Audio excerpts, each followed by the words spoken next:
To today's hearing of the Subcommittee on Economic Security, Arms and Export Control. Thank you very much indeed to ministers and to officials for joining us for this afternoon's hearings into the control or otherwise of export licences to Israel. Can I start by saying that it is unfortunate that information that we required back in the summer only arrived with the committee on Friday evening after the necessity of a point of order on Thursday. I hope going forward that the committee's requests for information will be replied to rather faster. John Cooper is going to open the questioning. If I might, Chair, in a moment, Mr. Sir Chris. John Cooper is going to open the questioning for us. Thank you, Chair. And if I can start with you, Mr. Bryant. As of 31st July 2025, your latest statistics indicate that 55 export licences are open where, and I'm quoting now, the government of Israel is the end user or potential end user. Can you tell the committee how you've assessed that these exports do not have combat utility in the conflict in Gaza? If I might just respond to the point, I first of all wanted to apologise to you, Mr. Chair, and to the committee on behalf of all three departments for the delay in responding to your letter of the 13th of August. We would have wished this to have happened much more swiftly than it has done, and I hope that we'll be able to make sure that that doesn't happen again in the future. I think you'll understand that last week was a little bit, there was a little bit of movement, shall we say, in government, and that didn't, but we did manage to get it to you eventually on Friday, and I hope you won't need to do any more points of order to the House. Grateful for your reassurances. And I should also say that whilst of course this is about export licences today, all three of us are fully cognizant of the horrific situation that is ongoing in Gaza. There are still people who have not been reunited with their hostages, their family, loved ones, and the misery continues. And we want to make sure that everything that we do in our exercising of our export licensing, which I believe to be the most robust and most transparent in the world, ensures that none of what we license is used for anything that could possibly be considered that would be used in Gaza at the moment for the repression of human rights. And I'm confident that the licences that you refer to meet that criterion. You're confident of that, but can you give us some clues to how you've assessed that? How's your assessment worked? So every single licence application is assessed when it comes into the joint unit, which is a joint unit with the three departments. We keep all of the licences, the extant licences, under review all the time. There's been a review again this summer of some of them. Some licences have expired, including some of the ones that were suspended last September, and I know that there are some people who would say that we should put more things on the controlled list. The danger of that is it's not just a controlled list for Israel, it's a controlled list for everywhere in the world. I've used this example elsewhere, but when I was in Argentina in the 1980s, I knew people who had been tortured using electric cattle prods, which were exported from the UK to Argentina and were being used for repression. Now, some people would argue that we should say that all electric cattle prods, therefore, everywhere in the world. To urge you to keep the focus on how you know that the licences that are extant for exports to Israel do not concern equipment that is being used for violation of human rights in Israel, or Gaza, or the West Bank.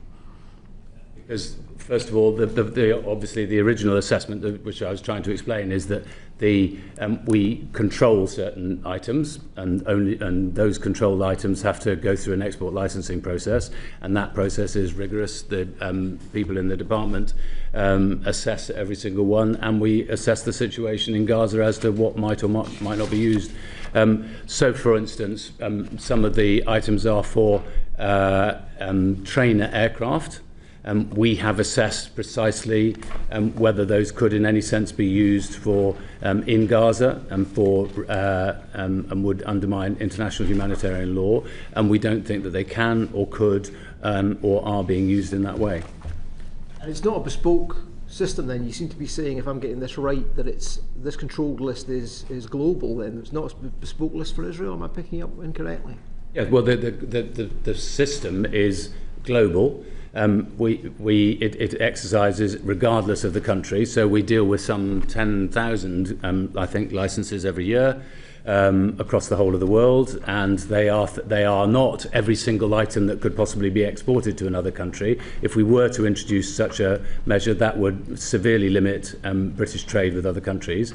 It does apply to things which are either military or dual use, and there's a very long list of things that are considered in that, and then for any of those items they have to come to get an export license to be able to export to Israel or to any other country as well. Sure. Critical to this is the F-35 programme. Can you give us an indication of how many of those 55 extant licences are for exports to the global F-35 Lightning II programme? Well, the F-35 is a matter for the MOD, I'm afraid. So, in terms of the licences that you sign, how many of the extant licences concern the F-35 exports? So what? Go on, Rosemary. So of the 55 you refer to, Mr. Cooper, there 9 are the F-35 programme. 9. Okay. So just so we have all the numbers, so as of the 31st of July, there are 347 licences extant. Yep. 3 have been suspended. 167 of those are for military equipment. 84 concern goods that are re-exported from Israel. 21 concern research and development. 7 concern academic and civilian use. The government of Israel is the end user in 55, of which 9 concern the F-35 programme. Have we got those numbers correct? Just one thing, which is 3 of the military ones of the 167 were suspended military licences. They're excellent. But three of the 167? Yeah. Thank you. Yeah, thank you again. We talked there about the suspended licences. There's only 3 suspended licences. That's a relatively low number. What assessment have you made the suspension is of items that might be used in Gaza, and has that made any real difference to the conflict? What I'm driving at here is a very low number. Have you proof that it's made a material difference to the conflict in Gaza, or is this simply window dressing? Is this a sop to people who want to effectively punish Israel in some way? I'm not quite sure what the tenor of your argument is in that question. Simply that you've suspended 3 licences. What assessment have you made of the effect of that on the conflict in Gaza? Has it made any material difference at all? Well, it means that they're not able to use them, and we've suspended more licences. It's just that 3 of the licences that are extant and would have been continued, because the licences are normally for 2 years, have been suspended. There are others that have been suspended on the 2nd of September last year. I can ask the mechanic of this, and I know there's 3 suspended. My question is that what assessment have you made in the round, what assessment has the government made in the round of the effect of the suspension of those licences? Have you done any work on what effect that's having on the conflict? Well, that isn't the job of the DBT, that is a matter for the FCDO. So I'm happy, Mr. Cooper, to come in. So as I think my colleague just explained, we've suspended more than 3 licences. The kind of things that we have suspended, so there's, since the 2nd of September, there have been 76 military licences. That has included F-15, so it's a range of equipment, not the whole item, but F-15, F-16, Apache attack helicopters, all types of combat and targeting drones, as well as naval vessels involved in Gaza operations. It includes things like equipment, body armour, helmets and uniforms that would be used by IDF troops. We still export those items where the IDF are not the end user, for example, where NGOs are using that equipment. There are a number of open licences covering a wide range of military goods, from light weapons to printed circuit boards. We have sought, in the distinctions that I think you're pressing to distinguish between items that can be used in Gaza and items that cannot be used in Gaza because of their nature. Well, let's put the question the other way around then. So there's 55 licences open where the government of Israel is the end user. 9 of those concern F-35 parts, so 44 concern other things. What do those 44 extant licences cover? And it's not me, I'm afraid, that one. Yeah. Arthur? So the kinds of things that they cover include trainer aircraft, components for escape systems, navigation and onboard pressurized air and breathing systems for submarines, a number of training items including items that go to forces which are not the IDF. That's things like flight simulator equipment, CBRN training, and some air defence components which can only be used in the Iron Dome. They can't be used in offensive purposes. And you're reassuring the committee that none of those 44 licences support or enable Israeli military operations in Gaza. That's the test which we have set ourselves. That's the test against which all three of our departments are making assessments. Given the dynamic nature of combat operations in Gaza, how can you be sure week to week that that judgment is still accurate? So, for instance, in relation to the as I was saying, in relation to the trainer aircraft, we have made a very clear assessment. We've rigorously looked at it, and we've looked at it again this year, as to whether any of the equipment that in those trainer aircraft could possibly be used in fighter combat, and they can't. We can see no way in which they could be, and we have seen no evidence that they have been. But it could be used for training pilots who are then in combat over Gaza. But it's a perfectly legitimate question, which I've asked myself, but the assessment is that the training of an aircraft pilot on such equipment would take so long that they wouldn't be the people who would now be working, that would be engaged in fighter combat in Gaza. So nothing in those 44 licences is actually enabling operations or IDF personnel in the war in Gaza? Yes. Okay. Mr. Weston? If I could just sort of expand on that, because I find it difficult to get my head around this particular statistic which Amnesty UK fed, and it's from a report from the Campaign Against the Arms Trade. They calculated that the UK approved licences for £128 million worth of military equipment to Israel in single-use licences between October to December last year, 2024, which CAT notes is larger than for the whole of the 2020 to 2023 period. That's a 3-4 year period. Is that just a coincidence, or are those supplies, those exports, those military exports, they surely must be used in war? Well, sorry, if I might. I think there's a confusion here. As you know, in the export control set of arrangements that we have in the UK, there are two categories of things that have to be subject to an export control licence. The first is military, and the second is dual use. For a military, covers a very wide range of things that could be used but may not be used in a lethal context at all. So I think sometimes people are conflating this. As I say, for instance, the use of some of the licences relate to parts for submarines. The judgment we have made, the assessment we have made, is that that is not being used in any sense, in any way, in relation to Gaza. But it is a striking statistic, isn't it? £128 million worth of exports for military equipment in a 3-month period, which is greater than a 3.5 year period that preceded it. I might, Mr. Weston, there is 84 licences which we have authorised on the basis that they are for re-export to a third country. So in a period of international uncertainty, it is obviously the case that there will be some components from the UK going to Israel which will end up in a third country. I think Israel's expertise in drones, for example, is well known. It is likely that lots of that re-export will be to our allies, and we have not sought to restrict a component from Israel leaving and going to Ukraine or somewhere else. We do take action where we think it would end up in Gaza.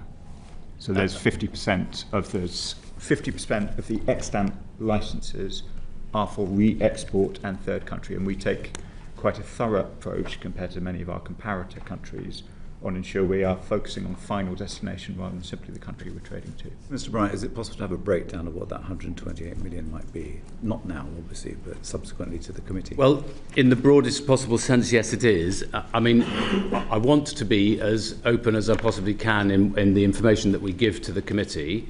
There do have to be some parameters around that in terms of the commercial sensitivity of the individual companies and in relation to the security of the individual companies. So within those parameters, I'm happy to be as open as is possible.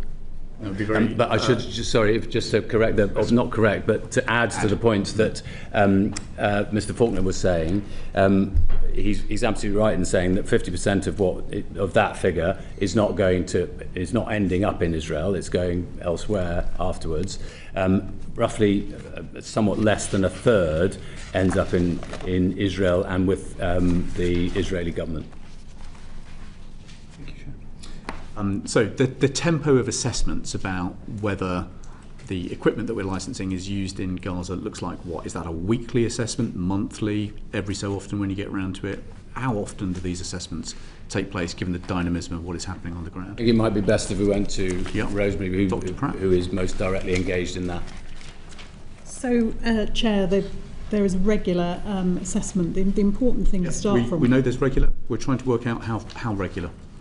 Well, of the licences are kept under continual review, and we have continued to keep the excellent licences under review, and that's particularly when we have new information that comes to light.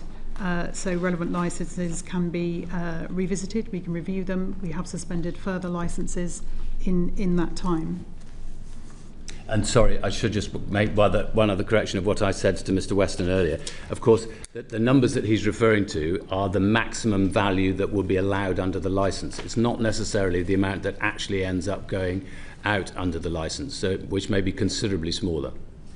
I'm not still clear quite how frequently these reviews take place. So once you have got your feet slightly further under the table... No, so I'm happy to answer. The most licences last for roughly 2 years, so there is an end date to every licence, and there has to be a process of reapplication. That's why some of the licences that I was referring to earlier, which have been suspended, are still extant, if you see what I mean, but they will come to an end. I'm just conscious that this descent into barbarism continues to plumb new depths each week, and so I'm interested in how often you're asking your officials to look again at what equipment the Israeli Defence Force is using, just to make sure that we are not complicit in what is going on in Gaza. And there has been a moment that we've been able to do that in this last week again, because inevitably a new set of ministers are asking a set of questions again about, are you absolutely certain about these particular licences? Mr. Falconer, you wanted to come in there? I was just going to say, Chair, that I think it's important to distinguish between two sets of assessments. One is licence by licence, as the three departments do their work, and the other one is the international humanitarian law assessments that the Foreign Office is responsible for, which we do on a roughly 6 to 8 week rolling basis.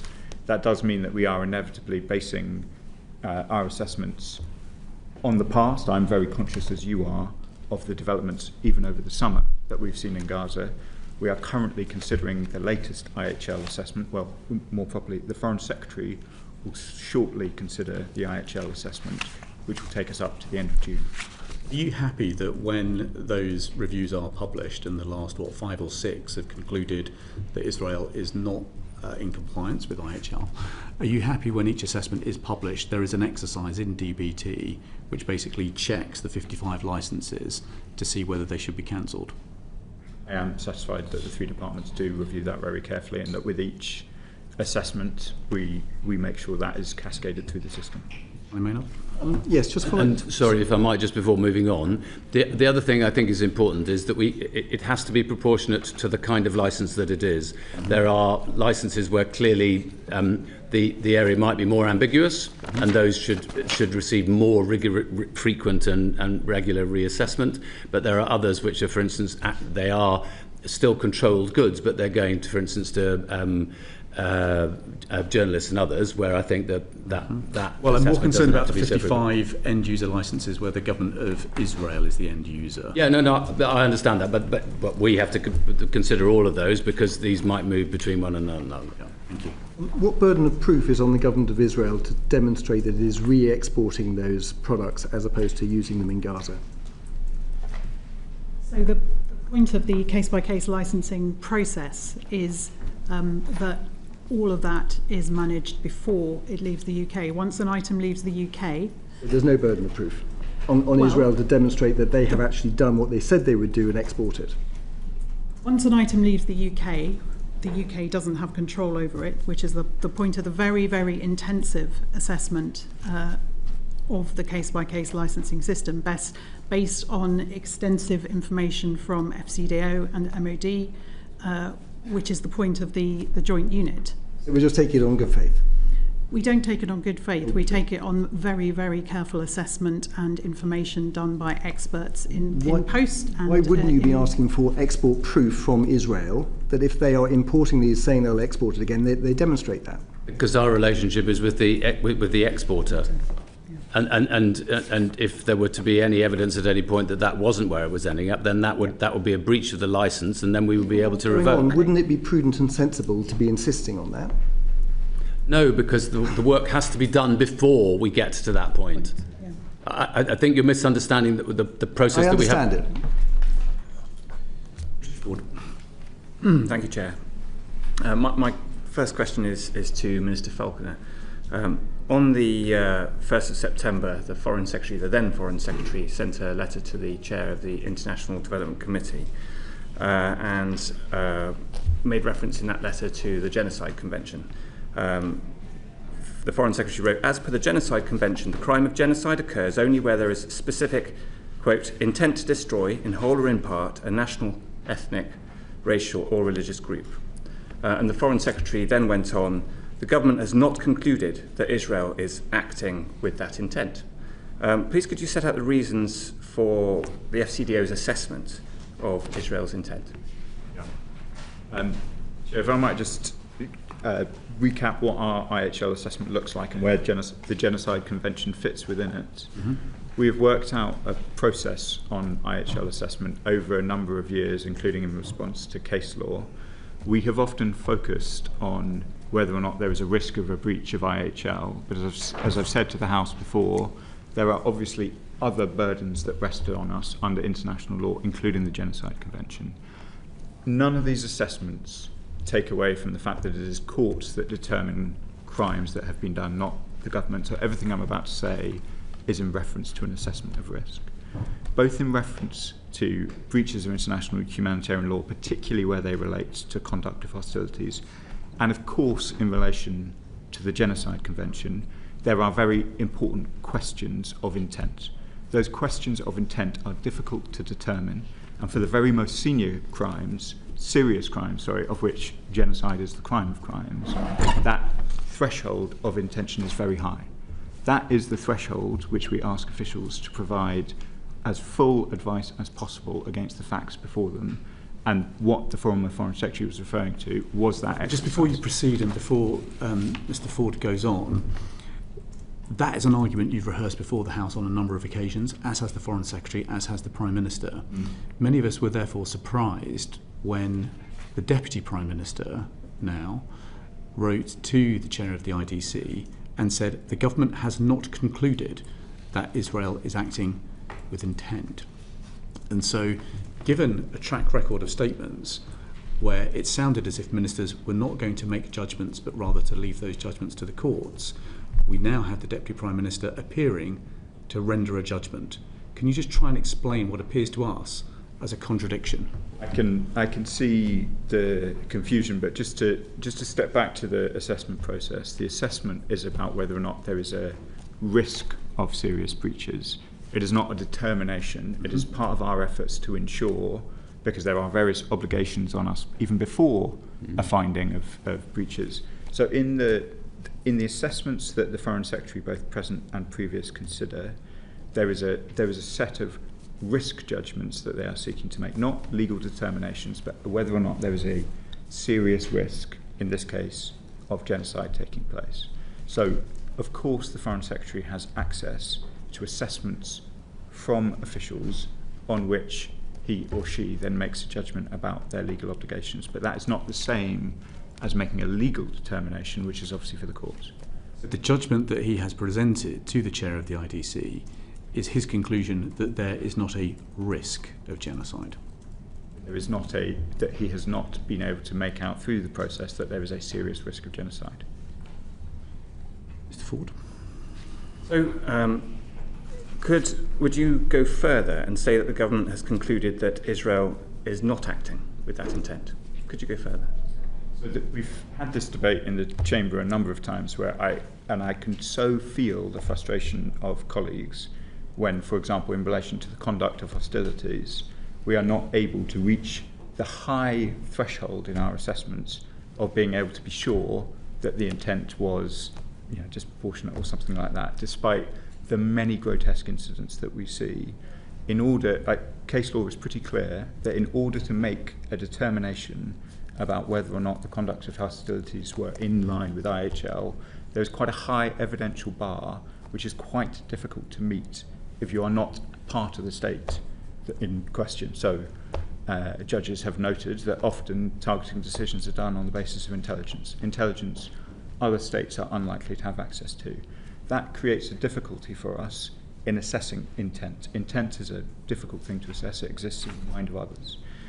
There are other things that you can look to. Can I just ask, it exists in the mind of others, it also exists in their statements as well. And of course, from former cabinet ministers of the Israeli state, we've heard phrases like fighting human animals.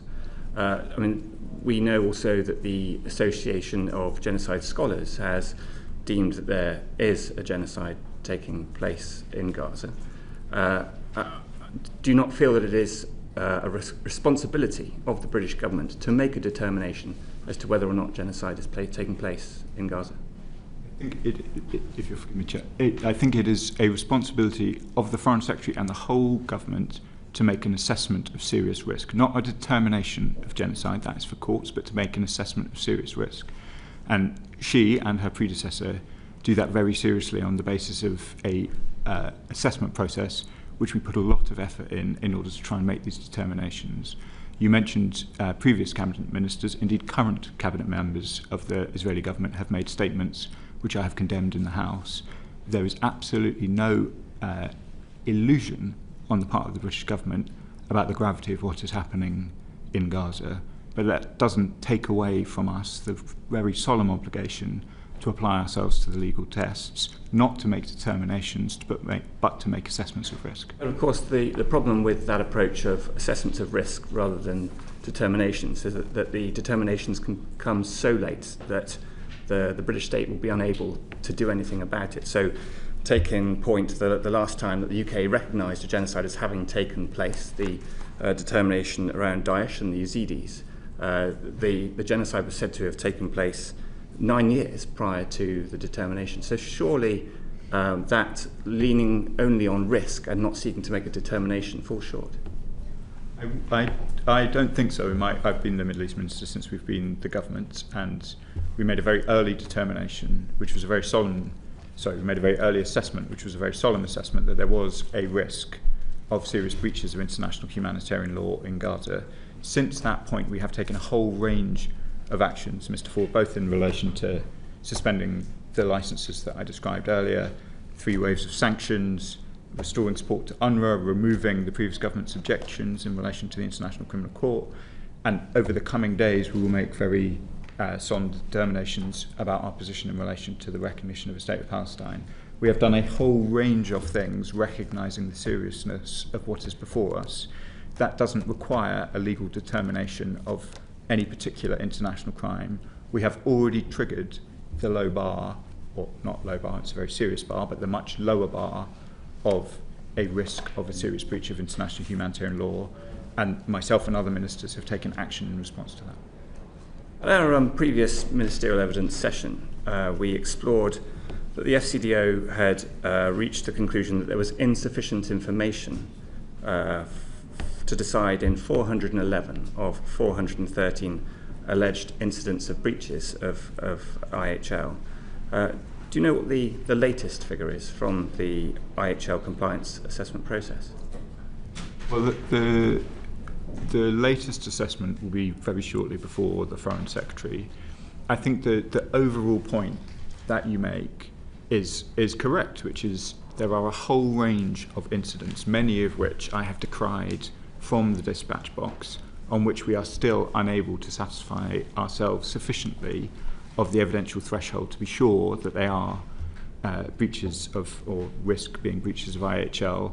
And you'll have seen the extent to which the very facts of what is happening in Gaza is contested so often by all sides of the conflict. So I would say to the committee, as I've said to the House, that the fact that it is difficult to make those assessments with full confidence does not take away from the overall judgment that we have made. The way I would characterise it is you have a set of questions around the conduct of hostilities, you have a set of questions particularly around aid, because we consider Israel to be the occupying power in Gaza, and IHL is clear on the obligations that then fall, and a set of questions around detainees. The questions about aid and detainees are easier to answer because they require less insight into the minds of those making decisions. And because those are clear elements of IHL where we can more easily satisfy ourselves that there is a serious risk that Israel is in breach of their commitments, that is why we can make an overall determination without seeking to enter in every one of those incidents you describe, into an argument about the facts of the case. An argument which is very difficult for us to conduct from outside of Gaza without international journalists in there. So we have reached a conclusion, a very sober conclusion, about whether or not we can have confidence in Israel's adherence to IHL in the way that I set out through the assessment process. That does not require us to make judgments on each individual incident. Recent reports stated that figures from a classified Israeli database suggest that 5 out of 6 of those Palestinians who have been killed in Gaza were not terrorists but civilians. Do ministers recognise those figures?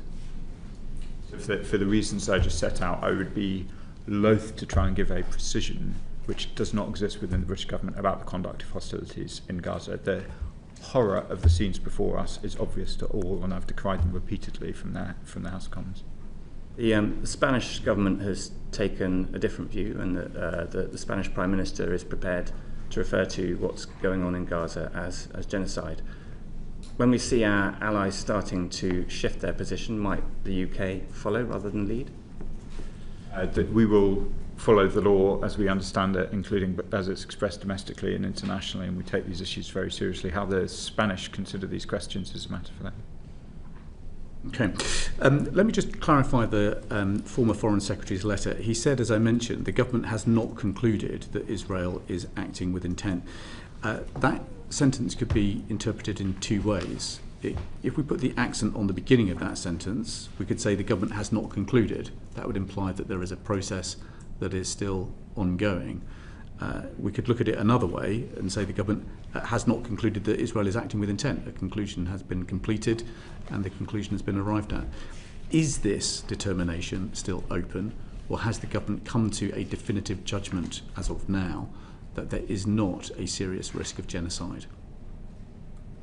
Chairman, there is, as I say, another assessment before the Foreign Secretary now. There will be another one after that. And that will include not just IHL breach, that will include a risk of genocide? That will make an assessment against the tests of the Genocide Convention, yes. So there is a fresh test which is about to report to the House? Yes, if by fresh test you mean, it is the previous assessment also considered these questions, so it's not, I wouldn't want to give the committee the impression a new element of the assessment has been introduced for the new Foreign Secretary. The same, there'll be a fresh assessment, as in every assessment has to look at the facts as they are on that day. It doesn't draw the conclusion from the last assessment simply because that was the last assessment. Yeah. Given what the ICJ and others have said, many in the House and on this committee will be surprised that the former Foreign Secretary arrived at a judgment that there is not a serious risk of genocide. When the new assessment is complete, will you set out the reasoning for any conclusions for the House so that we can see exactly how that conclusion was arrived at? I think some of the reasoning was set out in the skeleton arguments in relation to Al-Haq, and I know that this committee has heard the debate about what the precise findings of the ICJ meant when it said there was a plausible case. And I know you had a debate between Lord Sumption and others about whether that was a finding of fact or a procedural finding that the Palestinians have a right to be protected from genocide, which obviously they do. But of course, we'll do our best to elucidate why, if I don't want to prejudge the Foreign Secretary's determinations, that based on what she finds off the back of that assessment, which has been prepared for her at the moment. I think that would be very welcome. Many of us are looking at this and asking what is it going to take before the UK concludes that its duty to prevent genocide has been triggered. Well, and I know that Lord Sumption attended to these questions a bit in front of the committee about what the duty to prevent genocide involved and the sort of reasonable steps in order to try and avert internationally wrongful acts, all of which are very important considerations. I would say that, as I was saying earlier, Chair, I consider myself, and I know the whole government considers itself, under a solemn duty to try and reduce the harm that is going on in Gaza, and we're taking a whole range of steps in order to try and achieve that. We can discuss either the licences that continue to be granted in relation to other goods, or indeed the F-35s, and talk about how that would relate to the harms that we see in Gaza. But I think it's quite important in the Al-Haq judgment, the findings that they reached in relation to the role of the F-35 in the loss of life in Gaza, which is probably worth expanding on at some point through the course of the committee. What we've done so far is we've established that there are 55 extant licences where the government of Israel is the end user, 9 of which relate to F-35 parts. We've established that hitherto you have concluded there is a serious risk of IHL breach, but you have not yet concluded there is a serious risk of genocide. So we've got some facts and some assessments about what's going on. We now want to test your reasoning for how you think arms export licences remain legal. Charlie Maynard. Thank you, Chair. So Chris, to recap, the strategic export licensing criteria are the means by which the government ensures its arms exports are in compliance with the UK's international obligations. At the evidence session with this committee last December, ministers told us that the SELC, strategic export licensing criteria, were applied rigorously. Mm-hmm. However, we now know from the judicial proceedings that the government has exempted its own criteria, these SELC, in its entirety in the context of the F-35 carve-out. This also includes exempting consideration of our obligations under the Arms Trade Treaty. Mm-hmm. Why have we done this? So Chris is the Minister of State for the Department of Business and Trade, so I'd quite like him to answer because he is responsible. He's responsible for the SELC and I'm responsible for the Arms Trade Treaty, so I'd probably take issue with your question in relation to the Arms Trade Treaty. But okay, we'll come to you, but if Sir Chris could go first, please. Sorry, because of that exchange, I'm not quite sure. What are you asking? So why has the government exempted its entire criteria for arms controls in relation when to considering F-35. the F-35 carve-out? I mean, as you know from the skeleton argument that we made to the court in the Al-Haq case, which you have a copy of, we believe that whilst it is, of course, our duty, as Mr. Faulkner just referred to try and make sure that we do everything we possibly can to ensure that any of the exports that we license are not doing material damage to the people of Gaza, given the situation that we know to be existing there, because of our estimation that there is a serious abuse of international humanitarian law. Why have we disapplied the criteria? Well, the argument is in the case, but the primary point is that if we were able to dismantle the F-35 programme so as to take our element out of it, we made the judgment that if we were to do that, we would be effectively dismantling a process which is important to our national security, to international peace and security around the world, because it is part of a programme which requires consensus from 7 different countries, where any one country could exercise a veto on changing that. Now, you know that we made... Sorry, I'll just... One more sentence. You know that we made arguments to try and see whether there was a means of removing ourselves from that in relation to export licenses to Israel, and it was our judgment, as was accepted by the courts, that simply wouldn't be possible. Well, then put another way, how can the government be confident that it's complying with its international obligations if it disapplies its own criteria? So our assumption is that you assess whether you're in line with the Arms Trade Treaty through the use of the selective export licensing criteria.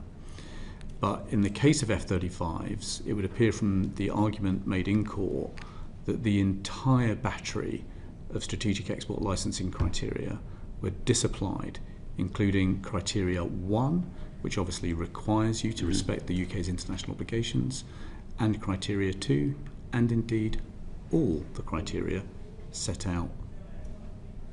Yeah, but if I will, just one moment. So from the very beginning, when the new criteria were laid out by the then government under Anne-Marie Trevelyan, who was then the Secretary of State for International Trade, in 2021, she clearly stated that the application of the SELC, the Strategic Export Licensing Control, is without prejudice to the application to specific cases of specific measures as may be announced to Parliament from time to time, which is precisely what we've done. There has actually been another instance where we've done that, which was in relation to Russia's invasion of Ukraine, which when we had to exempt in a very similar way, because there was an interim measure, obviously, to halt exports in the very early stages of war, while sanctions were being prepared by the UK. So, I mean, it is intrinsic to to our being able to operate as a government in these circumstances that we are able, in exceptional circumstances, to be able to do so. What is that's not what sorry that's not what is in dispute. We know that you have the wherewithal to disapply the criteria if necessary in their entirety.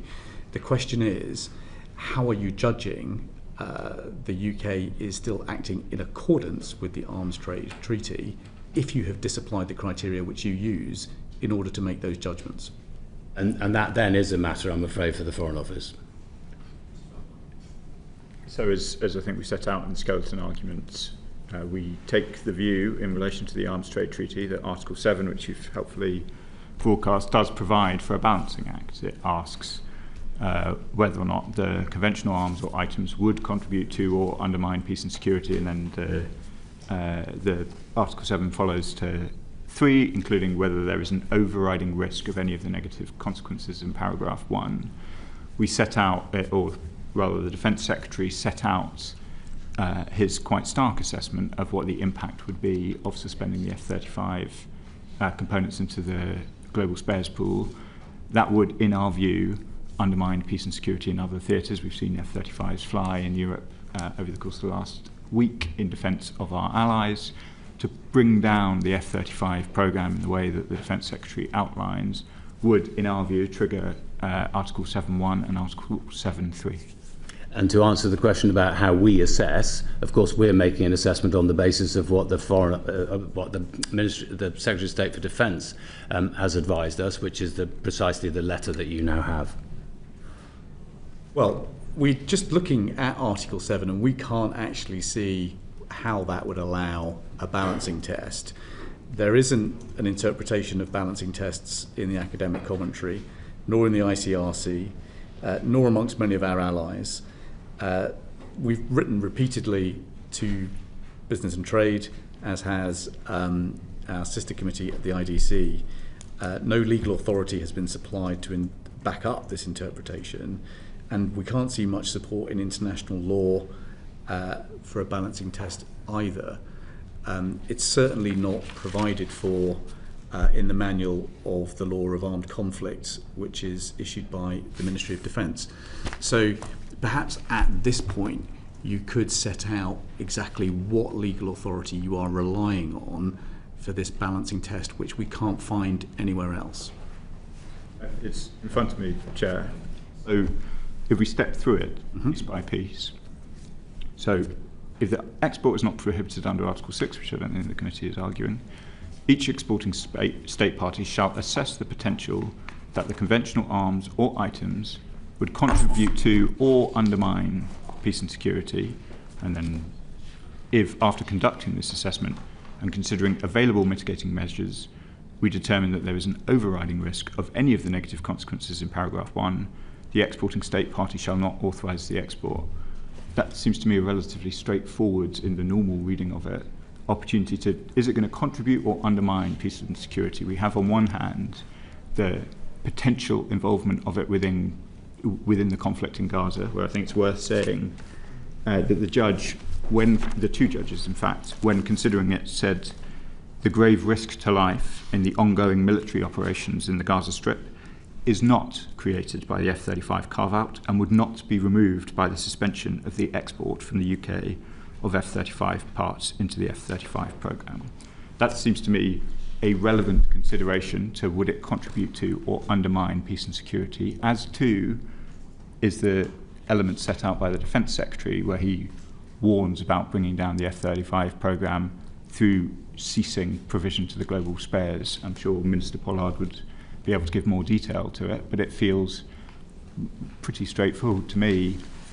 The text that you've put in front of me does provide for that balancing, because the question is, would it contribute or undermine peace and security?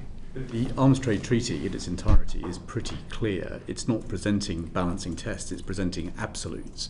And the absolutes that it presents are that if there is a risk that exporting something contributes to a breach of international humanitarian law, then the export should not be allowed. Is it not quite clear even from that text that it's saying, I mean, both the text in itself, but Article 7 is clear that this is not an absolute article, because it's saying if the export is not prohibited under Article 6. So I read from that. But it's also saying if the item could be used to commit or facilitate a serious violation of international humanitarian law, the exporting state party, i.e. you, shall not authorise the export. I mean, we undertake these assessments on the basis of all of the legal advice available to us. The legal advice that we have is that Article 7 provides for a balancing test. We've set that out in skeleton arguments before the court. That is, I'm struggling slightly to see. I can see that there is a question about whether you put more weight on A or B, but given that it's clear that the absolute prohibitions are in Article 6, which is explicit from Article 7.1, seems a reasonable reading of Article 7 that this is an article which provides for more than just absolutes. Our challenge, Mr. Falconer, is that we can't find any other supporting authority that would support that line of argument, and indeed even the High Court judged it merely tenable.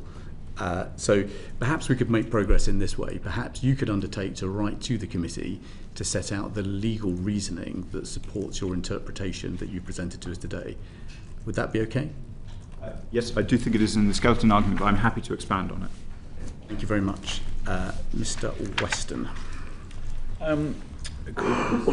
Minister Pollard, and that is, I'm just interested to know what is your understanding of the purpose of the RAF surveillance flights? The RAF surveillance flights from RAF Akrotiri are solely for hostage rescue. So they're designed to seek to identify the hostages that are being held, and then for a test to be applied to the information, if they are able to locate any, that says we will transfer that information only when we believe that the information that is transferred will be used in accordance with IHL. It's not for any other aspect other than hostage rescue. The flights are unarmed. They were previously carried out by Shadow R1. What are they? So we don't give out details of operational flights as standard practice. Total number there? I would need to check the total number, and I can come back to the committee if that's appropriate to release that information. As standard practice, we don't often reveal the flights or the frequency of flights. As these are unarmed aircraft, many of them will squawk and can be picked up on open source. So even though the MOD may not reveal them, there may be alternative methods that the committee can find the answer. These flights are identifying the locations of hostages? They're seeking to do that, yes. Okay. Just keen, really, whether your department can confirm whether Israel's been using the F-35 in Gaza. So use of that would be a matter for the FCDO to assess. Routinely, the Ministry of Defence would not assess the operational use of partner nations of military assets, but the particular use and tests of that would be an FCDO-led question. If I could ask Mr. Faulkner then, or Minister Bryant, on what basis has the government identified that there is a clear risk that the export of F-35 components would cause serious IHL violations? I appreciate it goes back to slightly where we've been before on this, but clearly. If I might just say a little bit about the likely use of F-35s. So F-35 is, I think, makes up 40 of the 300 combat aircraft available to the Israelis. What I'm about to say is supposition rather than hard fact. It is not obvious we are not notified about the use of F-35 by Israel, and there certainly is at least one occasion where we know that F-35 aircraft was used in a strike, which is in July 2024 in Gaza. In Gaza against Mohammed Deif. It is likely, we would suppose, that the F-35, as Israel's only fifth-generation combat aircraft, is used much more often for other tasks where the air defence, being able to conceal yourself from another state, is more likely to be required. Like Qatar? For example, Qatar. So we would not think it is likely to be a very routine part of the strikes in Gaza, which come across our screen so often. Experts tell us that it's really not the most appropriate vehicle of force for use in Gaza, that the F-15 is more appropriate. So why do we think it should be permissible for them to use it anyway? I'm not sure I followed the end of the question.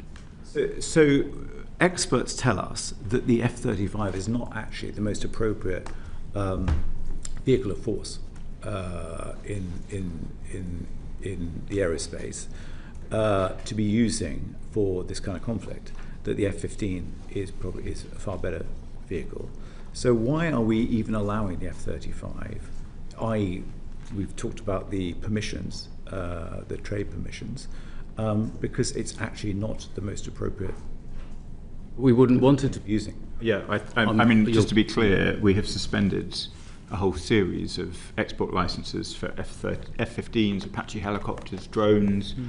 In the assessments that we do, the most regular sort of use of or military equipment being used that is most often associated with strikes of real concern. Sometimes it's artillery, often it's drones, sometimes it will be an airstrike, but in some of the instances that will immediately come to mind, including the strikes on a hospital, it will not be necessarily combat aircraft that are involved. Where those combat aircraft are not F-35, then they have been suspended. The reason why we have not suspended F-35 is not because we think conceptually it cannot be used in Gaza. As I say, in July 2024, it does appear to have been used in Gaza. It is because of the wider issues that we described in the debate about Article 7. I understand that. It just seems that it's almost like an academic argument, given that it shouldn't. There's no need to be using it, I guess is my simple point.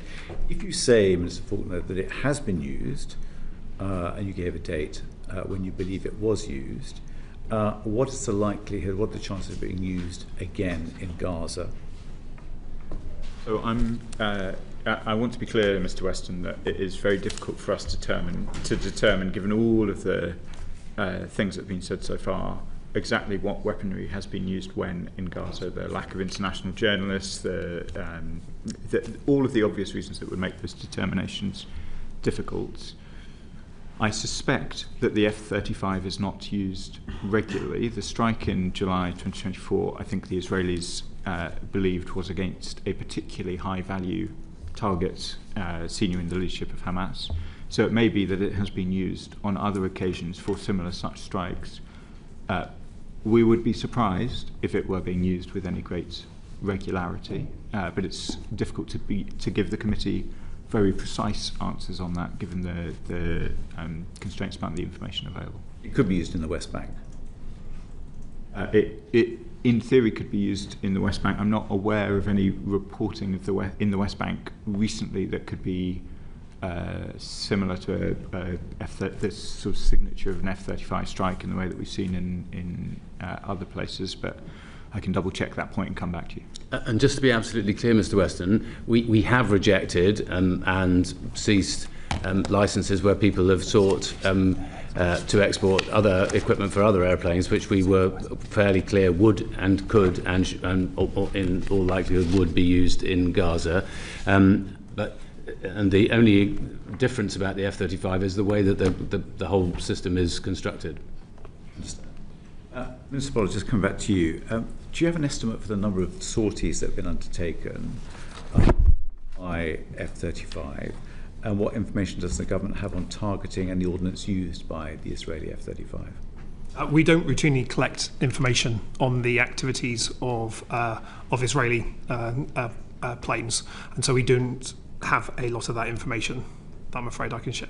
So with the surveillance flights, we don't actually keep data, we don't record anything about any of the amount of destruction of any part of Gaza during those flights? Oh, so if we're looking at the activities of the hostage search flights, that's solely for the intention of locating hostages, so that all the activities of those flights are based on hostage location to assist in the search and rescue for those hostages, and so that's their primary and only tasking. We don't ask them to look at additional activities. Their sole tasking is on hostage rescue. So, but may not ask them specifically to do that, but in terms of the information recorded, and I'm not familiar with how RAF surveillance flights work, but I can imagine that they are recording data of an urban landscape across Gaza as they are flying, and then from that data you would be able to ascertain the amount of damage and the type of ordnance that may be used. It would not be normal for me to, the flights are solely there for hostage rescue. So their intention is to use the technologies and capabilities to look at that. As a result, we don't look at beyond those activities. And it'd be hard for me to give out further details due to operational security. I understand, but in the absence of any journalists, any media being allowed in Gaza, even media reporters aren't allowed to film when they're dropping humanitarian aid into Gaza. So there's a complete absence of information. It just perhaps strikes as strange that there would be data that's available from surveillance flights that could be used to ascertain the amount of munitions and the type of munitions that are being used over Gaza.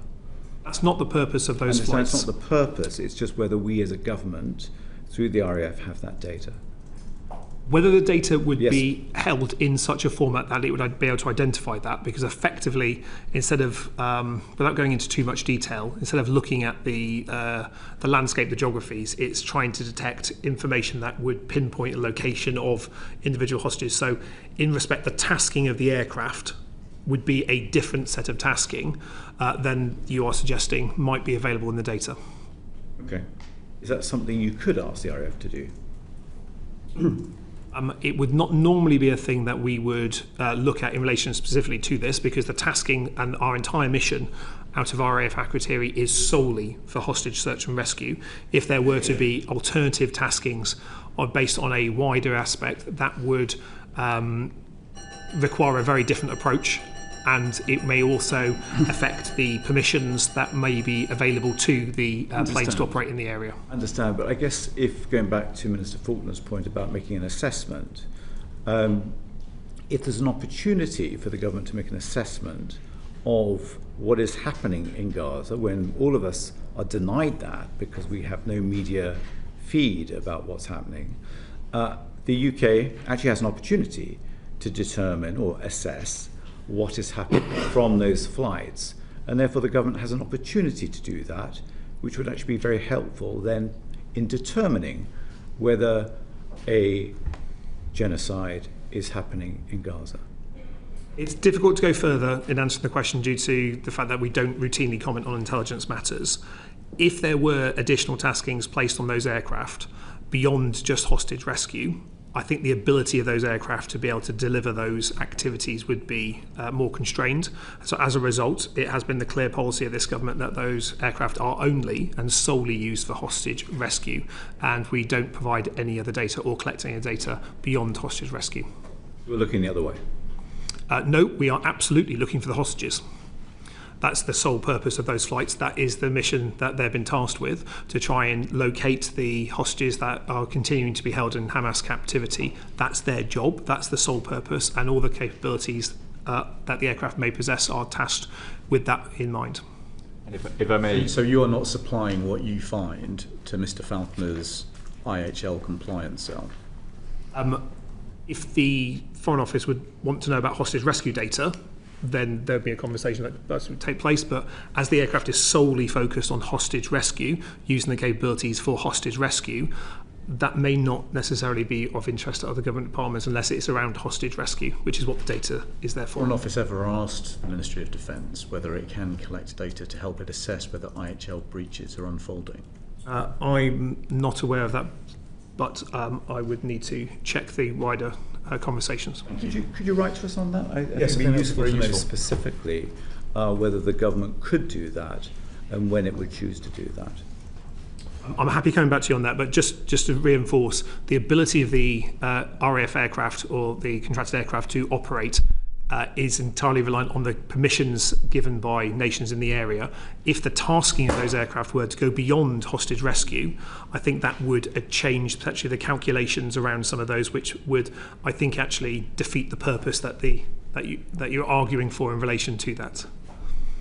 Mr. Maynard. Thank you. Thank you, Chair. Going back to the F-35's use in Gaza, I mean, bluntly, I feel the government is being willfully ignorant because the Israeli Air Force itself has tweeted that since October 2023, the service F-35s have flown more than 15,000 operational flight hours, taking part in thousands of sorties in all theatres. So I don't understand how you can sit there and say the F-35 is not involved in Gaza when the Israeli Air Force is saying how many hours it's done. With respect, Mr. Maynard, in the year that I've been the Minister, Israel has flown aircraft in lots of different places. A sortie is not the same as a strike, and it was to be expected of 40 aircraft that there's quite a lot done. The question that the committee has rightly asked is what level of fidelity do we have about F-35 flights into Gaza? And I've given you my I go back to willful ignorance. So to that point, we have planes going over there. Yeah, we can see bombs being dropped. We can see whether those are, we can join those dots, and we are choosing not to. Mr. Maynard, I am not showing willful ignorance. I am not ignoring evidence that is before me. We consider, it may be how it looks, but I'm telling the committee that every piece of evidence which is before me and every piece of evidence that is before the Foreign Secretary, we consider. There is a difference, as I'm sure you know, between a drone flight, which happens at a much lower height, and an F-35 flight. You cannot tell from a drone necessarily that there is an F-35 above you unless it strikes beneath you. Here for all of the questions of the committee, but I would prefer not to be told that I'm turning a blind eye to things when I'm telling you that's not what I'm doing. Okay, my question has been answered. Thank you. Okay. I want to just move on to some of the arguments that were rehearsed by the government in court. And the government's position, as I understand it, in the skeleton argument and indeed in the argument presented, was that there was no need to calibrate, your phrase, the risk of serious IHL violations, given the importance of the F-35 programme. And so the implication of that is that there is no IHL breach that could potentially be so serious that it would result in a different decision on F-35 exports. Is that the case?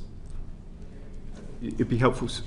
Sorry, the use of calibrate is a. This was a phrase that was used in court, and the judge, in summarising the government's position, concluded that the government was in effect arguing that it had no need to calibrate the different kind of IHL breaches that it was concerned about, in essence, because there was no IHL breach that was going to be so serious or could be so serious that we would stop exporting parts for F-35s. So is that the case? Chair, without prejudice to the arguments that we made in court, because it's quite difficult for me to zone in on exactly which part of the skeleton argument or the judgment that you're referring to, but I would say 187 of the judgment.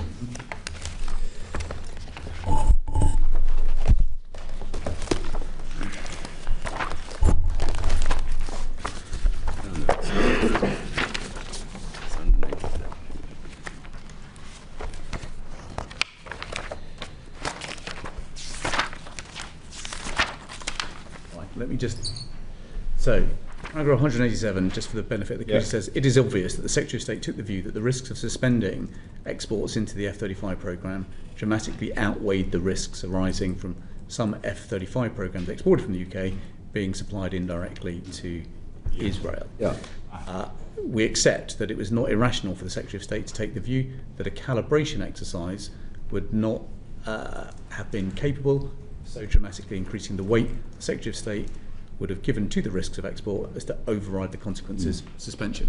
So the implication of that is that there is no IHL breach so serious that the government would decide enough is enough, we're stopping F-35 exports tomorrow.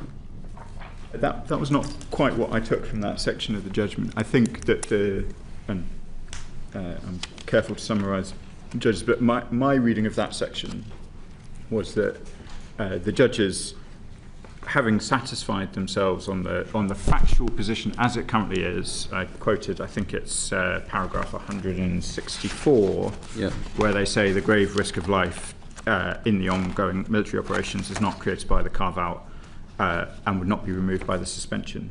I took 187 in that context to mean, with the grave risks to the F-35 programme presented in closed and in the Defence Secretary's argument, weighed against the fact that removing the carve-out would not remove the grave risk to life of the ongoing military operations in the Gaza Strip, that the calibration of those two set of facts meant that the Secretary of State was reasonable not to overly labour on that question in calibration because it was so obvious. That is not to say, I think, Chair, that we make these assessments regularly. We do so with full knowledge of the very serious tests that fall on us from international law, from a whole range of treaties and instruments, including the Genocide Convention. Clearly, if we reach different assessments, then I think questions like this would feel very different indeed. But I read 187 as being recognising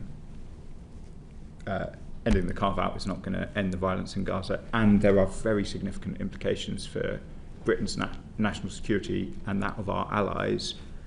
A balancing test was not required, a calibration was not required beyond the one that was provided. And if I might, the only other point to make is, of course, that the court is not deciding whether the decision was right or wrong. It's deciding whether the decision that was made by government was made lawfully. And of course, it decided that our processes were thorough and lawful. I think it really concluded that it couldn't judge adherence to an international treaty. In fact, that it was actually for Parliament to hold ministers to account, I think was the tenor of the judgment. But I just want to come back to Lord Hoffman, didn't it? So, Chris, let me just come back to the substantive point, which is that the reassurance you're giving to the committee, Mr. Falconer, is that Israel does not have a carte blanche to use F-35s as it so pleases. Well, the reassurance I'm giving the committee is we will review the whole spectrum of IHL, including the Genocide Convention, on a regular basis. The Foreign Secretary takes that responsibility very seriously, and what decisions might flow from those assessments clearly remain open. So you've admitted to the committee that there is in effect a line, and that Israel hasn't yet crossed the line. And so even though export of F-35 parts may constitute a serious breach or a risk of a serious breach of international humanitarian law, there could be a point which, if Israel crossed it, a decision would be taken that F-35 exports must cease. I'm reluctant to agree that there is a red line in the way that you characterise, not because clearly a finding under the Genocide Convention of a serious risk is a very, very solemn finding indeed. The questions that would then flow for the government, I think, was set out in Lord Sumption's evidence. Are there things that can reasonably be done by the British government in order to try and prevent that? Those would be the questions that would flow to us under those circumstances. The reasons why I'm slightly reluctant to accept that those are the considerations of a future time and these are the considerations of today is because it would be to undermine the solemnness of the decisions that we took in September and have taken since. There is no ambiguity in my mind about how grave the circumstances are in Gaza.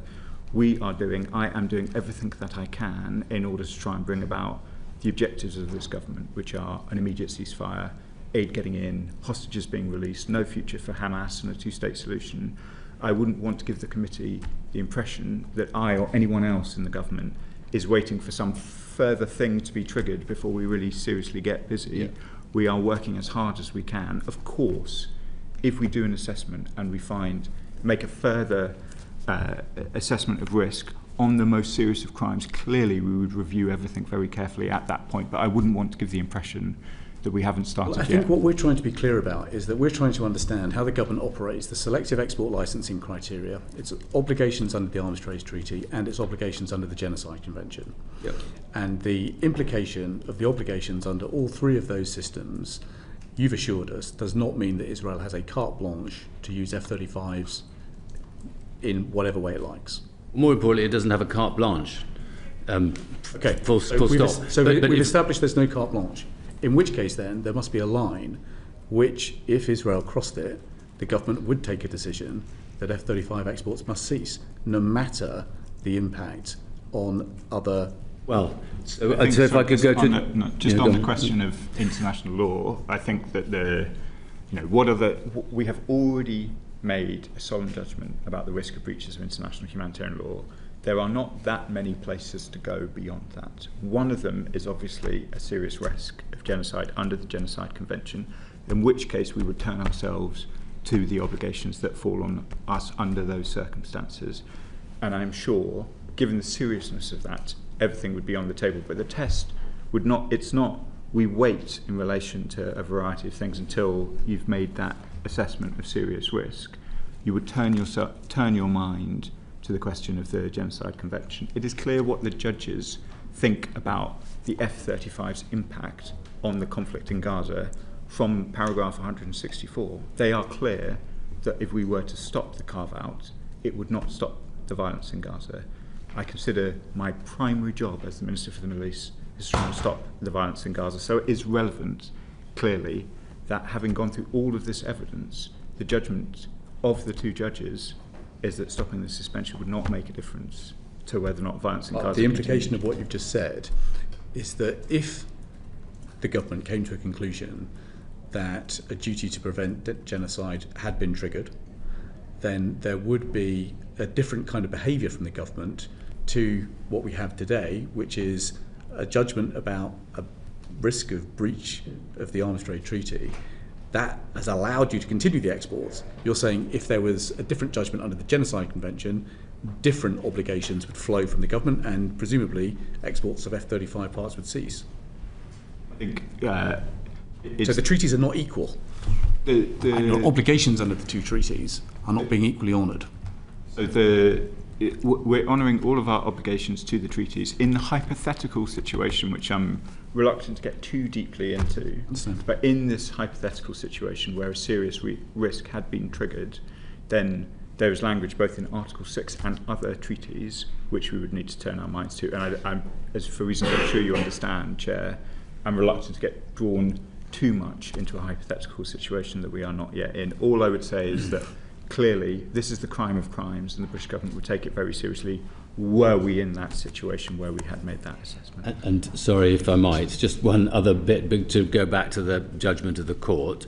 On ground 11, it found that the government had reasonably concluded that there was no realistic possibility of persuading other F-35 partner nations that exports of F-35 parts to Israel should be suspended, and that the UK faced a blunt choice to suspend all exports and accept the defence and diplomatic consequences which would follow, or choose to exercise the carve-out.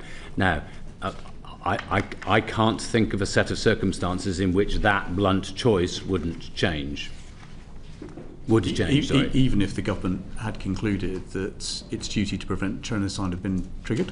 Well, what Minister Faulkner is absolutely right about is, of course, I mean, with the proviso that we have to be very careful about hypothetical sets of circumstances, we will always have to keep in review every single element of our engagement in this space, just as previously we decided to suspend our negotiations towards a free trade agreement with Israel.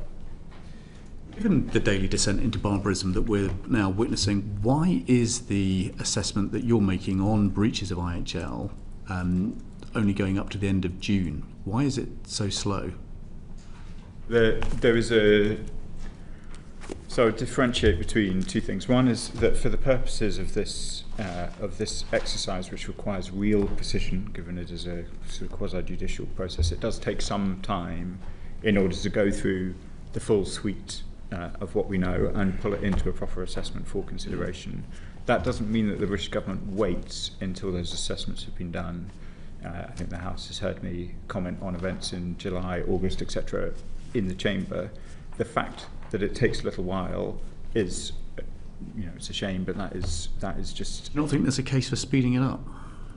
So I think the ministers of the Foreign Office seek to respond as quickly as we can to the events of the day, whether they are, the strike in Doha this week or the IPC findings of 2 weeks ago. In terms of getting these assessments right, a lot of very important consequences flow from them. So 6 to 8 weeks feels about right, given the considerable amount of Foreign Office resource that is required in order to try and make sure that we get through all of the evidence, which is voluminous, to make assessments proper. So, given the dynamism of the situation and indeed the speed of descent of what is going on in Gaza, you don't think that 8-week period can be compressed? Do I think it is possible for the 8 weeks to be compressed? I think it may be theoretically possible, but regrettably the dissent has been happening throughout my period as the minister, so it may be that you could compress in a particular period, but things have got worse over quite a long time, and the Foreign Office needs to be able to maintain a consistency and a depth of assessment across all of these assessments, each one that we do.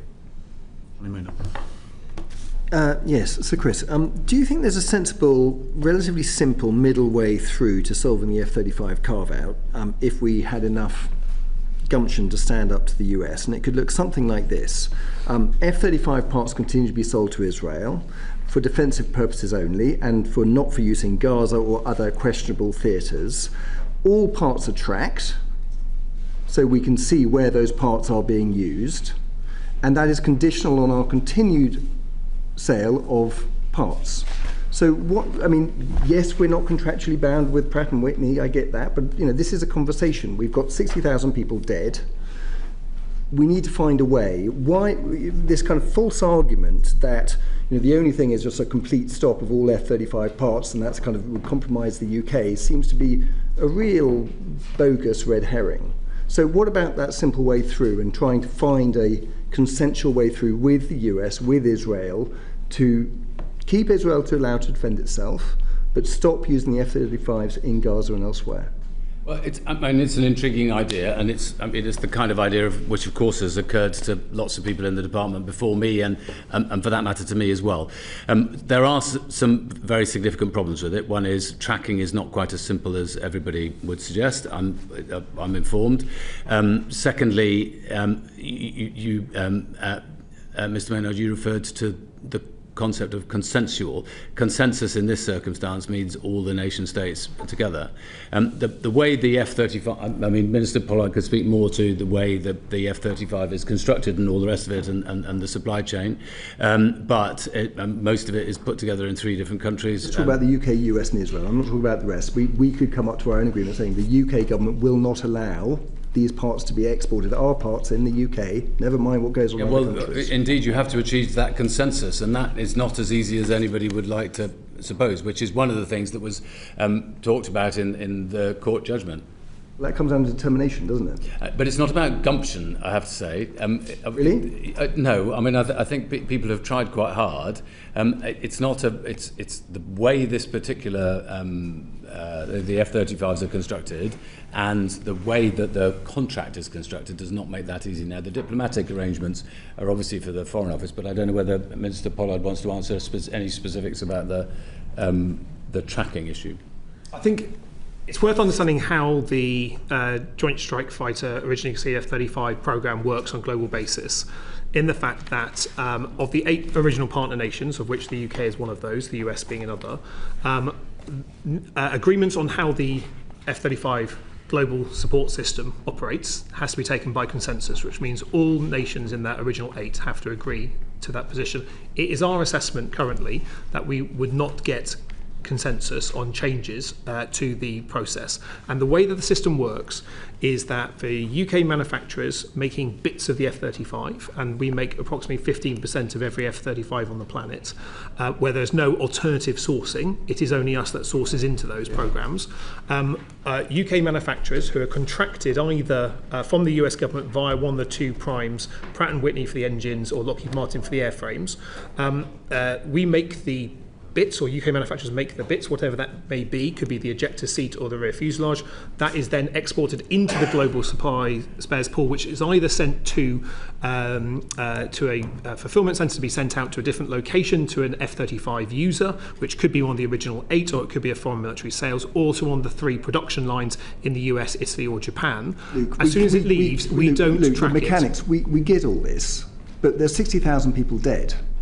So we've got, the contracts are very important, I get that, but we do have some leverage, which is we can stop allowing those parts to be exported if we choose as a country, because we have these things called strategic export license criteria. Our judgment is... let me finish, please. So we do have that lever, and we are choosing not to use it because of the contractual obligations. And I think many of us on the committee would say, isn't there a case here, a very, very strong case, to be saying that is not allowed anymore. We will do that, and we play hardball to try and find a sensible, consensual solution. We don't have to hit the nuclear option here, but we can insist and work with those other eight partners to find a way through, and that's something that I think we should be aiming to do. What I would say, Mr. Pollard first, and then Mr. Falconer. What I'd say in response to that is that we continue to have conversations with the partner nations, the original 8, in relation to this. Our assessment remains that there's not the possibility of consensus there, and so I understand where you're coming from, but that is not our assessment that is possible. It's also worth understanding that if we were to not export these parts into the global programme, the entire global programme is then at risk. Which gives us some leverage. Every F-35 on the planet, which also then has a subsequent risk for peace and security. For instance, it was an F-35 from the Netherlands that shot down one of the Russian drones over Poland. So there is an immediate use of F-35 around the world, supporting our national security requirements and those of our allies. And that would have an immediate effect on that. Now, I think all our partner nations are aware of this debate, because they're having it in their own nations about what is possible, but it remains our position that we do not believe there is the ability to reach a consensus within those original 8 to change that, notwithstanding that I can understand the logic of the argument that's been made. Believe me, that's not lost on us as well, but we do not believe that there is an opportunity to adjust that at this time. Well, let me just test this. So on page 2 of the advice that we have just published, which you supplied to the Secretary of State for Business and Trade, it says that senior MOD officials have engaged with the F-35 Joint Programme Office to understand what options might be available to mitigate the impact of a UK licensing suspension.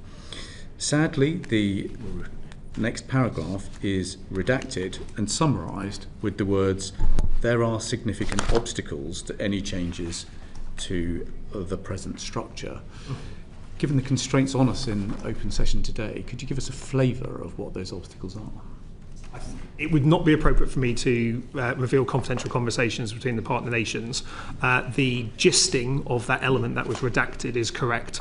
It remains our assessment that we would be unable to achieve a consensus on alterations to the way that the global F-35 programme works. We have spent time with lots of supply chain experts. We have spent time with former senior leaders in the Royal Air Force. And I think we are still perplexed as to why it is impossible to not, in effect, ground F-35s in Israel while preserving the F-35 fleet elsewhere. Given the constraints on you, in terms of the evidence you can present today, could you look again at how you could explain to us here in Parliament that it is impossible to ground F-35 planes in Israel without grounding the fleet around the world?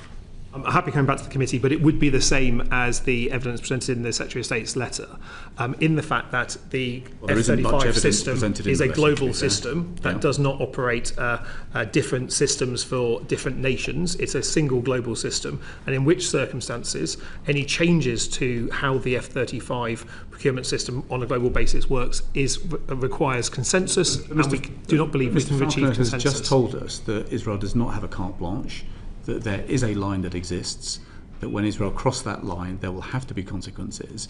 So at some point, this bridge is going to have to be crossed. And it could be you're telling us that that bridge requires a consensus amongst the partners.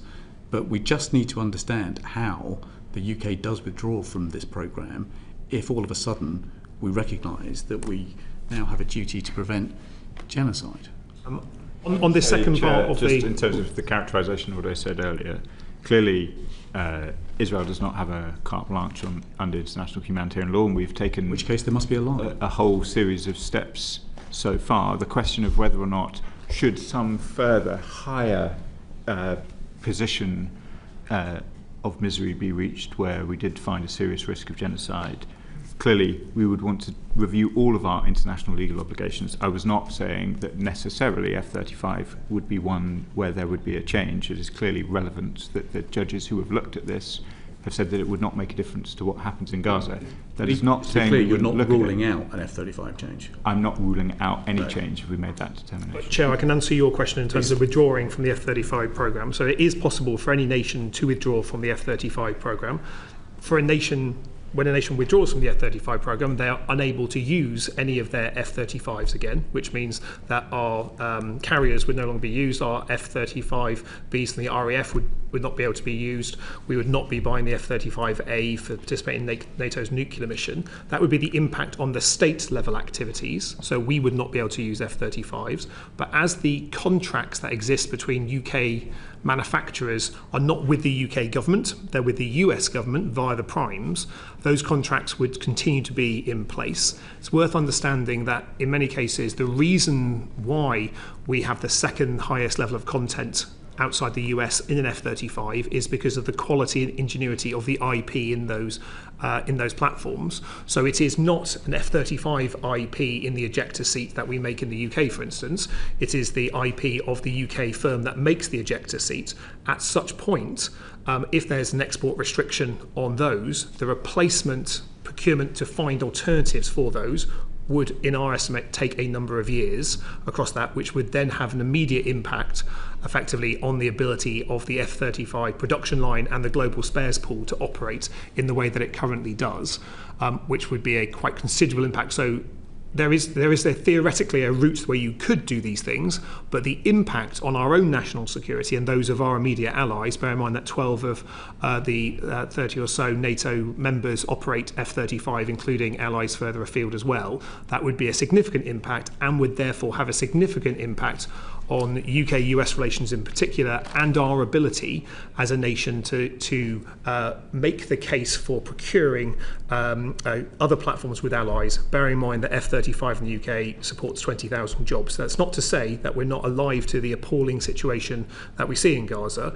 but that explains, I hope it explains the approach as to how the F-35 global programme works. But there are options. Mr. Pollard, no one in Parliament can understand why you can't ground F-35s in Israel while keeping the rest of the global fleet flying.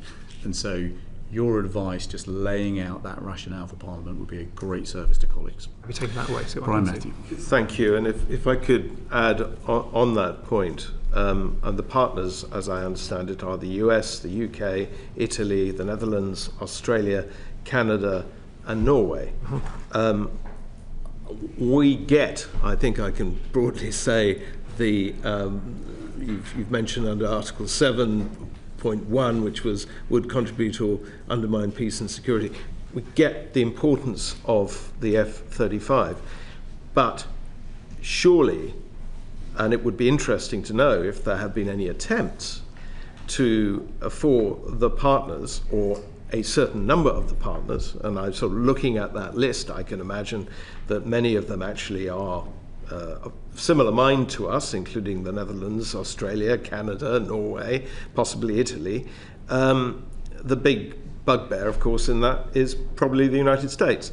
But if all of the partners, or at least a large majority of the partners, are saying the same thing to the United States, would that not perhaps affect them?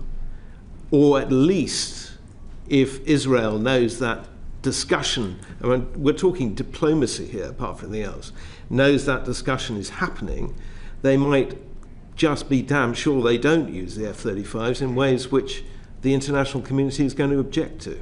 I entirely understand the argument. that you're making. It is one that I'm struck with as well. You appreciate that I won't be able to go into the confidential conversations that we have as part of that international organisation. We maintain a regular dialogue with all the 8 partner nations, 7 plus us ourselves, as part of the partner nations of the F-35. It is something that all partners are aware of in terms of this debate, but it remains our assessment we can't reach consensus currently. It might be useful to hear from Mr. Faulkner as well on that, because you're the FCDO, you're the diplomat in the room. I am. So I think it's worth being really clear, and just going back to Mr. Maynard's suggestion about trying to reach consensus with, I think you suggested the US and Israel. Amongst those 8, there is clearly a variety of views about the situation in Gaza and the wider Middle East, and there's been no secret that the American government and the British government take a different approach to some of these questions. It is worth, I think, in conceiving whether or not, as Mr. Maynard suggests, that you could reach agreement with the US government on the components that we supply, which, to be clear, are sort of parts of the tail of the aeroplane, some electronics, ejector seats. It is worth just refreshing ourselves on what the US government is currently providing directly to not selling, directly providing to the US government. It includes the Israeli government. To the Israeli government. It includes more than 20,000 unguided bombs. It includes 25 F-35s just in total. It includes hundreds of drones, a range of F-15s, Hellfire missiles. This is clearly not the posture that we have taken in relation to Gaza. And so Mr. Maynard may be a much more effective diplomat than me and my colleagues. But I think, as the judge found in the Al-Haq case, it is clearly not reasonable to think that an agreement can be reached when, as Minister Pollard sets out, consensus is required. The US position is in a very different place. I won't comment on the other 8, but what is publicly available about US supplies to Israel is pretty clear about the different approach that they take on these questions. Could I just go back to the point that I mentioned earlier, though? There may be a lot more common ground with those other partners than the US over this, and collectively you may have more impact in affecting the United States. So my thought and my question is, will you look at that? Will you look at that question and actually engage in at least a conversation with the other partners? Because clearly we're getting to a point where Israel needs to be reined in massively. In relation to the United States of America's position towards what is going on in Gaza and the wider Middle East, I think we've said pretty clearly that this is a matter that we discuss directly with the US. There's, of course, a diplomatic judgment about whether or not we would seek to make progress on these issues with the US best bilaterally. We have a close relationship with the US, or as part of the F-35 program, as you'd expect. We take diplomatic judgments on that all the time. Can I just, sorry, Chair, if I might just, because Mr. Maynard suggested something which I didn't hear properly. I think he suggested that one of the things that we might look at is whether we could only allow Israel to have F-35s for defensive operations. I think that's what he was saying. And if so, my anxiety is it's very difficult to... That's not the judgment we're making. The judgment we're trying to make is on the deployment. And once something has gone to Israel, it's very difficult to make a differentiation between offensive and defensive operations. I'm going to move us on because I think we've covered that. Sarah Edwards. Thank you, Chair. And Minister Faulkner, I just wanted to sort of slightly pick up on some of obviously what we've been talking about. We've heard a lot about technical language, and obviously quite rightly so, and the interpretation and Article 7, but globally people are watching with horror. Our constituents are watching with horror, and what they want to know is what power the government has and how it deploys it, what's available to it to try to help to bring an end to it. And we've talked a bit about some of the things that have been used, some of the things that have been implemented. So they want to know what is the pressure that can be put on? How are we doing that? Are we doing everything? And some of what we've heard in this session has related to licenses at the moment. You know, for example, we take the flight training equipment. So there may be a decision that's currently taken that, well, it's not going to be used at the moment. We could get into that again, but we've dealt with that. I think what people want to know is, why are we not putting everything available to us on the table? Why are we not making it difficult? Should it be that they can use training equipment or any other equipment? And why have we made a decision not to go as far as we can? Because it feels as though the evidence and the weight of that, for anybody watching, regardless of what the criteria might be, actually people don't necessarily want to hear too much about the technical argument now. They want the moral argument to succeed. And so I just wondered if you could speak to why we have still not made some of those decisions, and how much more power do we have, and why haven't we deployed it? Well, thank you. I think it's absolutely obvious. I came in, as my colleagues did, as the Foreign Secretary at the time, came in with the policy objective of an immediate ceasefire. Other than for one brief period, we have not achieved that objective. We came in wanting the hostages out, humanitarian aid, Hamas removed. All of these things remain outstanding. I can assure the committee it is not from a lack of effort on the part of HMG that we have not made the progress that we want to see. We have announced to Parliament a whole range of measures which we hoped would lead to change, whether it's sanctions on Mr. Smotrich and Mr. Ben-Gvir, the steps we took in relation to the International Criminal Court, 3 waves of sanctions, restoring funding to UNRWA. All of these things have made very little impact, demonstrably, on what I think the Chair described as a descent in Gaza into ever greater horror. We now have famine in Gaza. I think it's only the 5th IPC determination in its history of famine. I cannot pretend to the committee that our efforts are working. Were they, we would not be in this situation. I find the discussion about arms exports in some ways to be frustrating, because it ends up in, as you say, quite a technical and detailed discussion. So let me try and set out from a Foreign Office perspective what we are trying to do in relation to these questions in Israel. Bombs, bullets, anything that can be used in Gaza, we have sought to suspend. Those things whose purposes we support, so for example, the Iron Dome, we do not wish to see missiles land in Tel Aviv. We do not want to see Iran able to threaten Israel. Where there are arms export licenses which support our policy, they continue. Where they do not, in relation to Gaza, and let me just put an asterisk there, they do not. We have discussed the F-35 programme in great detail, and it's an important programme. But we have, as I said, suspended F-15, F-16, Apache attack helicopters. The equipment that is used in the assessments I see is used much more regularly to cause harm in Gaza. So I understand why many of my constituents, and I'm sure yours in Tamworth as well, ask questions. Surely we can be doing more. If only there were a lever in the Foreign Office that me, the Foreign Secretary, or somebody else could pull in order to achieve the policy objectives we set out when we came in, and which still remain unachieved. We are doing everything that we can. I understand why the committee focuses in the way that it does, whether it's on trainer aircraft or F-35s or body armour which is used by NGOs. But honestly, my assessment is those things are very unlikely to move the Israeli government. If they were likely, when we suspended more arms licenses in one period than had been done in the whole 9 years previously, we would have seen a change in position from the Israelis, and we did not. So we will be coming back, I'm sure, to the whole House on questions of recognition shortly. We've set out the criteria and the timing very clearly. We will be coming back, I'm sure, on a whole range of other very important questions. And as I seek to assure my own constituents, and I would seek to assure yours and those of the committee, we are doing everything we can. There is not a day in which we are not focused on questions in Gaza, whether it's medically evacuating children, trying to get aid in, trying to ensure that we have the broadest possible diplomatic alliance for the things we do. This is a preoccupying concern for me, as I know it is for the Foreign Secretary. And if I might, Chair, thank you for that answer.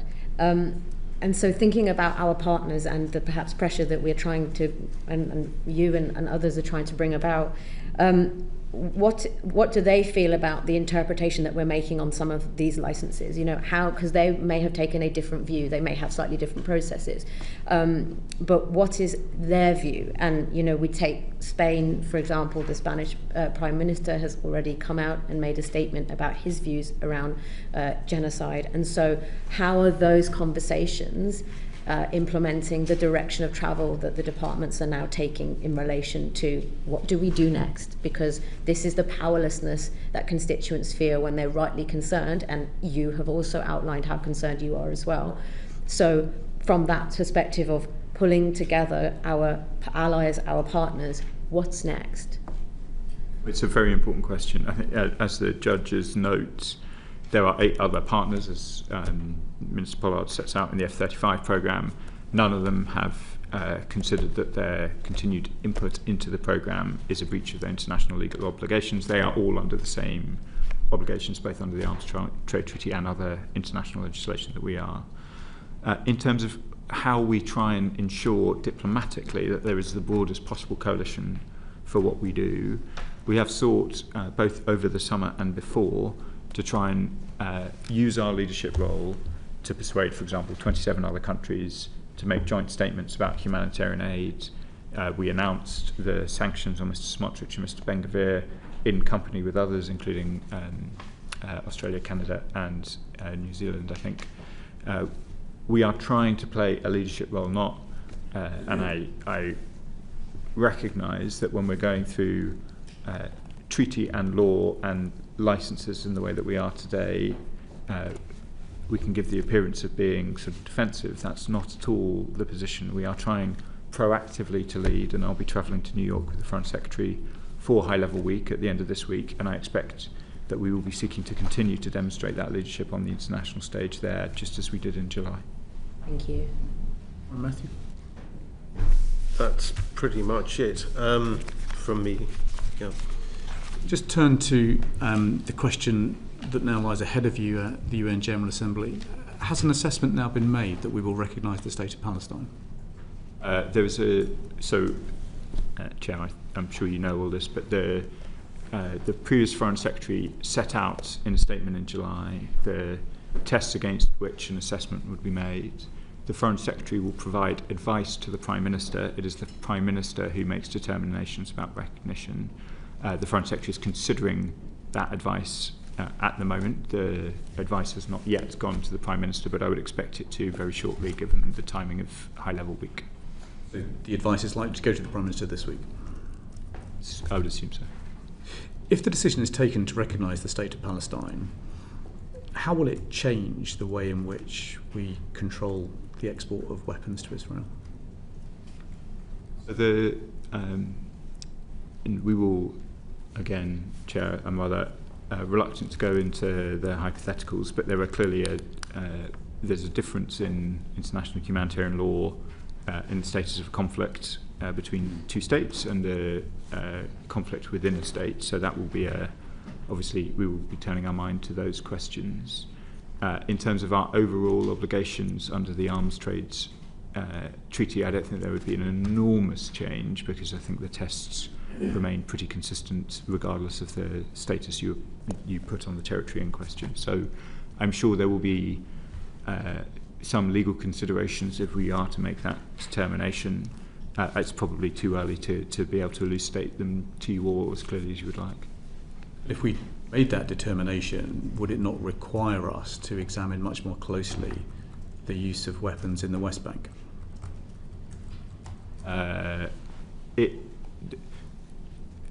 Well, I don't want to prejudge what the Prime Minister might decide. I hope I don't seem evasive, Chair, but if we do make that decision, I recognise that Parliament will rightly be anxious to understand what the legal implications of recognising a Palestinian state are. So given how close it is, I'd prefer to try and address those questions after we've made the determination, if that would be okay. I understand the prohibition on arms exports at the moment relates to arms that may be used in Gaza. Am I right in saying that there are licences for weapons that could still be used in the West Bank? The test is what is happening in Gaza, but as you've seen from the discussion this afternoon, we are looking mostly to what use they might be put. It is difficult for the reasons we discussed with Mr. Matthew to determine, in fact, which weapon systems are precisely used in Gaza. So the prohibitions, or the suspensions rather, of arms export licences, which were focused on Gaza, would also apply to the West Bank, because we have no geo-tracking on how these weapons are used. So Israel is engaged in a number of places. We would consider that the suspension of licences justified by IHL assessments of conduct in Gaza would also affect weapons in use in the West Bank, East Jerusalem, southern Syria, or anywhere in Lebanon. The question we asked at the top of the meeting was whether any of the 55 extant licences for which the government of Israel is the end user were being used in Gaza, and Sir Chris said that they were not. Can you provide the same reassurance that the licences that are currently extant, where the government of Israel is the end user, are not being used in the West Bank? I can. I will double check the point and write to you, but my understanding has always been that and just looking at the licences themselves, they are not, the air defence elements are not in use in West Bank. But I will double check the point and return to you. It's my understanding that the prohibitions that cover Gaza would also cover the West Bank and other places where similar such activity might be taking place. Well, I was going to say all of that, but and I think it should probably be me that's writing to you. Yes, maybe a joint letter. Thank you very much. If there's no other questions from the committee... Sorry, if I might just one thing. Please. Following UNGA, if whatever decision is made by everybody, if there are implications directly for us, then I'm very happy to write to the committee and engage with you directly. Thank you. I appreciate that. I think we've established that there is a line that constrains Israeli conduct, and so there may well be further sanctions and controls on weapons exports if there is an assessment that there is a potential risk of genocide and that our duties to prevent genocide are triggered.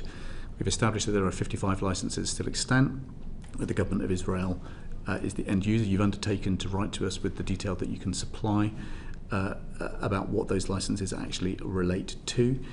Mr. Falconer, you've undertaken to share with us in the next IHL assessment a little bit more about your reasoning as to why the government has arrived at a decision that there is not a risk of genocide.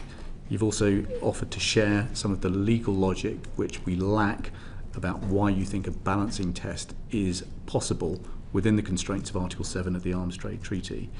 And Mr. Pollard, we're grateful for your reassurance that you'll supply, to the extent that you can, an argument as to why we can't ground F-35s in Israel while keeping the rest of the global fleet flying.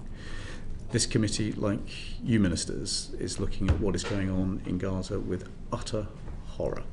We wish the hostages could come home soon, but really, the conduct of Mr. Netanyahu's government is simply outrageous, and we should not be complicit in it. Thank you very much indeed for providing us with evidence today and for the background evidence that you have supplied to us last week. That concludes this hearing.